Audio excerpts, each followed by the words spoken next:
Ela foi cofundadora do Instituto Maria Auxiliadora. Para os íntimos, vem cá, ela era conhecida como mãe, ela era chamada de mãe. Mãe, se é assim a pronúncia, eu sou ruim de pronúncia, e logo com essa língua estrangeira aí que eu não sei, então, continuando o vídeo.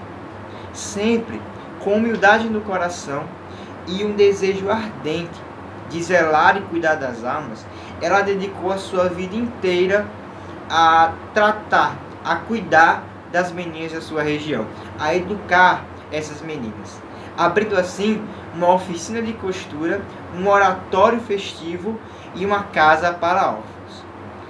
E seu nome é nada mais nada menos que Santa Maria Domingas Mazarello. E é sobre ela que hoje nós iremos falar. Nós iremos bater esse papo, nós iremos crescer juntos na intimidade, no conhecimento da vida dos santos, para tomar como exemplo e seguir um caminho de santidade. Eu me chamo Luan Paiva e este é o programa Vida dos Santos, aqui no canal Devotos de Carla Cutts, Brasil.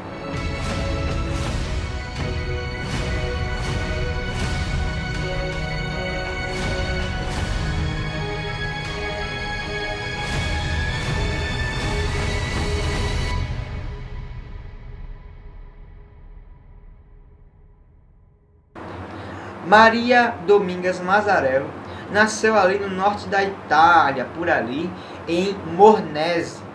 Ela nasceu assim, uma família bem numerosa. Ela tinha 10 irmãos. Ela foi a primogênita, né? Ela foi a primeira. Analise a situação. 10 irmãos, meu filho. 10 irmãos. E a gente com um, com dois, às vezes, já briga, já se mata um pouco. Imagine 10 irmãos. Mas, né, brincadeiras à parte, tinha uma santa, né, ali para equilibrar as coisas. Continuando o vídeo. Ela, como era primogênita, ela sempre ajudou a mãe na casa, nos afazeres domésticos, a cuidar dos irmãos. Então ela sempre cresceu nesse ambiente de zelo, de cuidar, né, de cuidar, de se dar aos outros.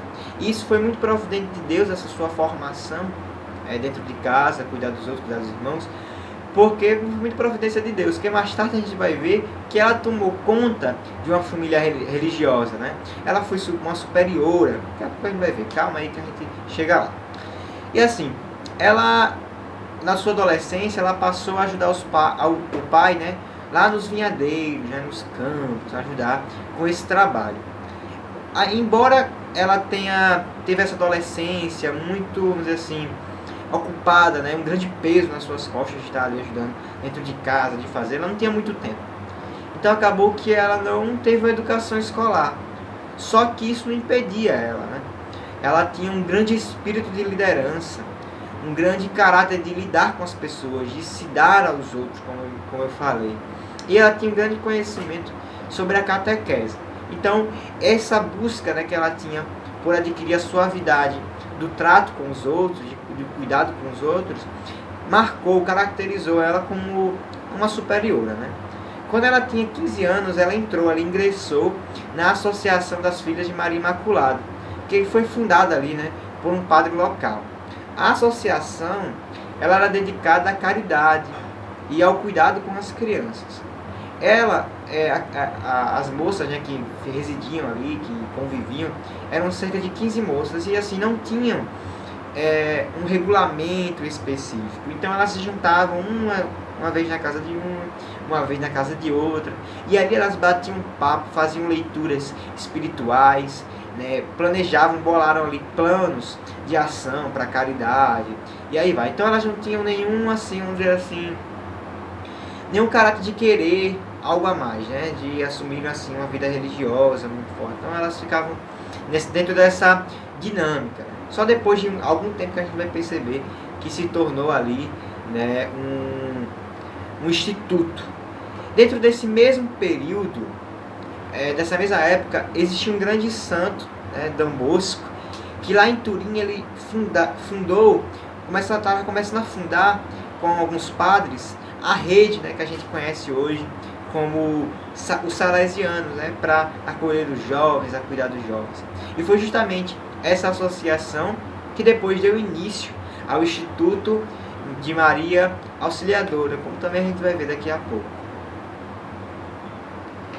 Quando ela completou 23 anos, né, houve uma grande epidemia naquela região. Uma epidemia chamada de tifo, né, que, se eu não me engano, é uma bactéria que era transmitida por um piolho. Se eu tiver errado, por favor, dá um Google aí que você vai achar. Show? Então, houve essa epidemia, né? Dentro desse cenário, a sua família, um tio da sua família, acabou contraindo a doença. E ela, sem medo nenhum de pegar, sem medo nenhum, e com esse coração, desde pequeno, zeloso, a cuidar dos outros, ela foi lá e começou a cuidar do tio. Começou a cuidar, e com o passar do tempo, o tio dela ficou curado. Só que acabou que ela pegou a doença. E ela ficou muito debilitada, começou a ficar muito fraca, muito, vamos dizer assim, muito fraquinha, né? Muito debilitada. E isso impediu dela trabalhar, ajudar o pai nos vinhedos e tudo mais. Certo dia ela estava ali no campo, andando, e ela teve uma visão, uma visualização. E ela viu como se fosse um edifício surgindo ali, se formando nesse campo. E dentro desse edifício tinha muitas meninas ali brincando e rindo ali em um pátio, né, no pátio desse grande edifício. E ao mesmo tempo ela ouviu uma voz que dizia: eu as confio a ti. Maria, ela ficou impactada com isso, né? Ficou sem saber o que fazer, sem entender muito bem aquilo. E olha só as maravilhas de Deus. Ao mesmo tempo, em outro lugar, né, lá em Turim, Dom Bosco ele teve uma visualização, uma visão também parecida. Ele via muitas meninas ali abandonadas, brincando e rindo em seu pátio. Então ele ouviu uma voz que dizia, mesmo parecido com o que Maria ouviu. Dizia bem o seguinte: essas são as minhas filhas, cuide delas. Olha só, Maria Mazzarello num canto, Dom Bosco no outro, com a mesma visualização, e Deus agindo, Deus medindo no meio, né? Enquanto isso, ela se juntou, Maria Mazzarello se juntou com uma amiga, né? E ela começou ali a aprender a costurar, para poder passar os ensinamentos para as meninas ali, para as jovens da sua cidade. E foi aí que o padre daquele local, daquela região, conseguiu uma casa para que ali as irmãs, né, começassem a viver, e seria mais ou menos, começassem a viver em unidade, em comunidade, e ali seria mais ou menos um ensaio, né, para uma vida religiosa, né? E foi aí que as duas jovens, né, elas começaram a montar uma sala de costura, e assim começavam a ensinar o ofício e tudo mais, né? As alunas começaram a surgir, começaram as outras associadas, como a da associação, começou a auxiliar, começou a ajudar, e aí começou a crescer dentro dessa dinâmica. Em um certo dia, apareceu um homem para as duas meninas, né, para Maria Mazzarello e a amiga dela, e ele começou a falar que tinha perdido a esposa, estava com duas filhas, não tinha muitas condições, e pediu para que elas cuidassem das duas filhas. Então aceitaram, começaram a cuidar. E depois começou a aparecer várias outras órfãs ali para a Maria Mazzarello cuidar, juntamente com as outras, né, que estavam da associação. Começou a aparecer, naturalmente começou a crescer. E aí, com grande dificuldade, a obra continuou progredindo. E dentro dessa dificuldade que elas tinham, justamente em ter comida para alimentar as internas, as crianças que chegavam ali, né, e tudo mais, elas tentavam o tempo todo saindo pedindo esmola, indo pegar a lenha na floresta para poder servir como, né, para aquecer elas ali no frio e tudo mais. E o que acontece? Lá em Turim, como a gente já disse, Dom Bosco ele estava pensando em meio que abrir um ramo feminino dos salesianos. E ali estava pensando, diante daquela visão que ele teve, ele começou a pensar, né, começou e tudo mais. E foi aí que o padre, lá da região de Madre Mazzarello, foi aos salesianos. E chegou lá, ele começou a comentar com Dom Bosco. E aí Dom Bosco se animou com aquilo e juntou os meninos, os jovens dele, né, e foi até para a região onde Maria Mazarello se encontrava, juntamente com a associação, com o pretexto de levar sua banda de jovens, né, de salesianos, para poder arrecadar fundos, para poder comprar, ajeitar um oratório. E eles foram para lá, se reuniram, fizeram a reunião com as meninas da associação, e ali ele propôs, né, em abrir um ramo feminino salesiano.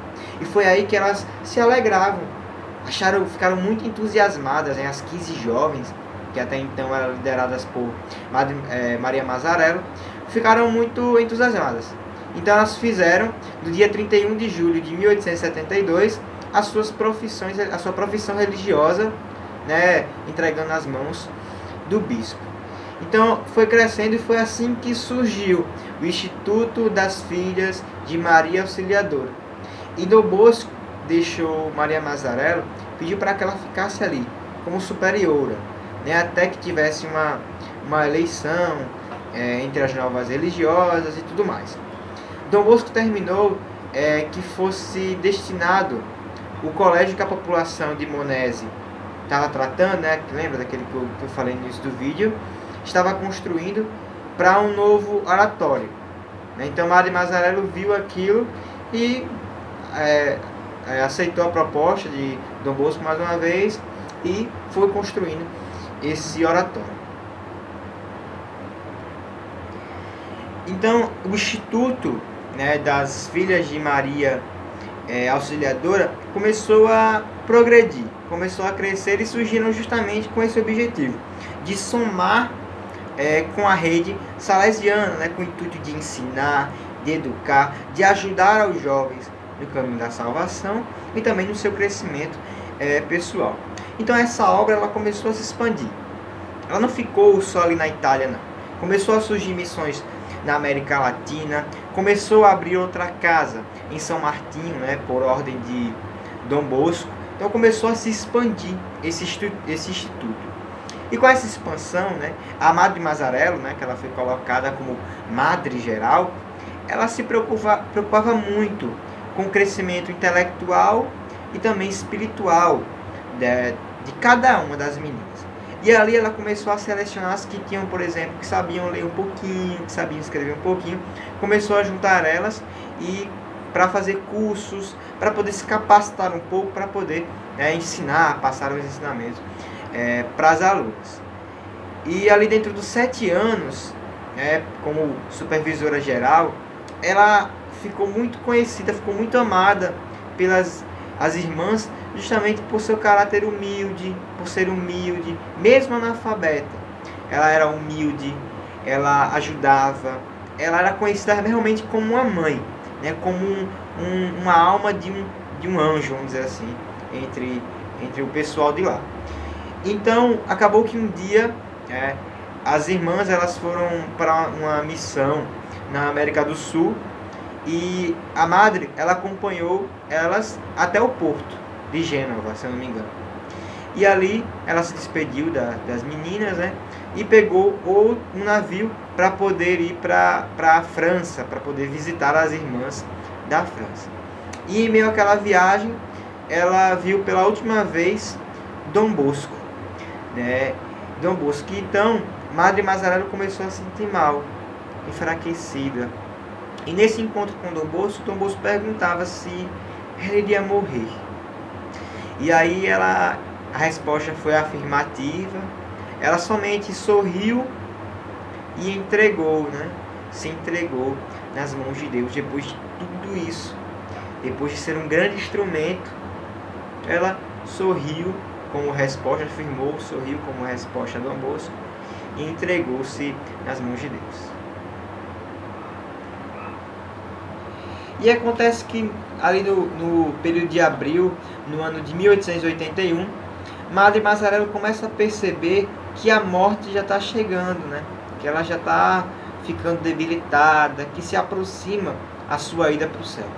Então ela começa a dar avisos às irmãs, a começar a dizer que quando ela fosse, né, quando ela morresse, que fosse escolher a outra superiora, algumas pessoas ali, algumas irmãs iam ter uma inveja uma da outra, iam causar intrigas. Só que ela diz, a superiora mesmo é Maria. Esta sim está à frente.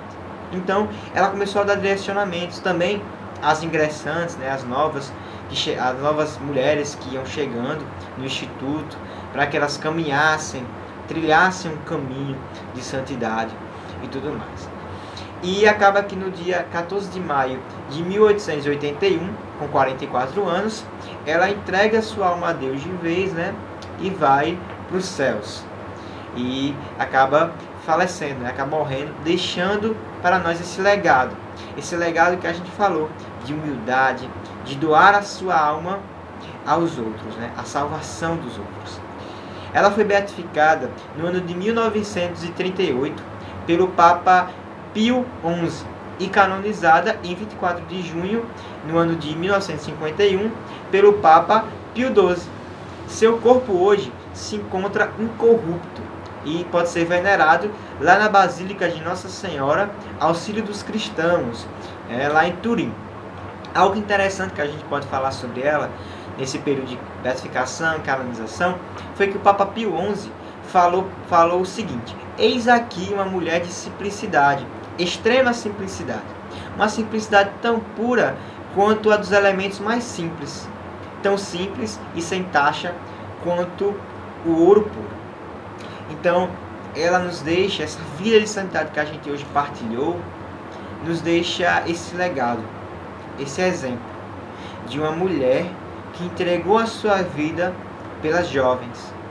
E também um exemplo de Dom Bosco que foi citado, de um homem que entregou a sua vida pelos jovens, que não mediu esforços, que foi aos outros.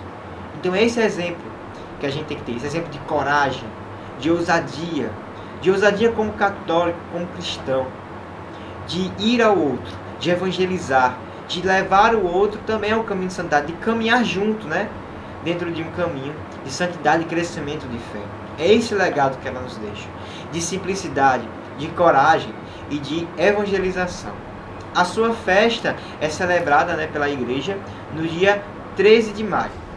E como ela faleceu e tudo mais, a gente viu o quanto de coisa que ela deixou.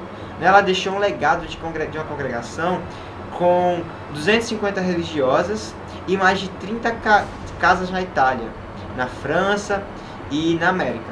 Hoje, elas são mais de 15 mil em todos os continentes. Olha só que forte.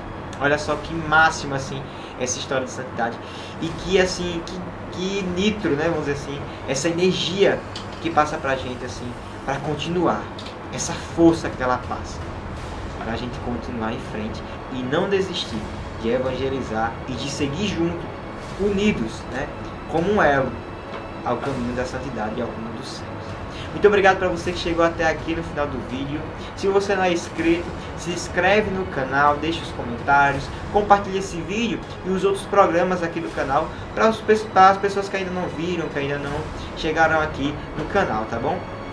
Eu me chamo Luan Paiva e este é o programa Vida dos Santos, aqui no canal Devotos de Carla Cruz, Brasil.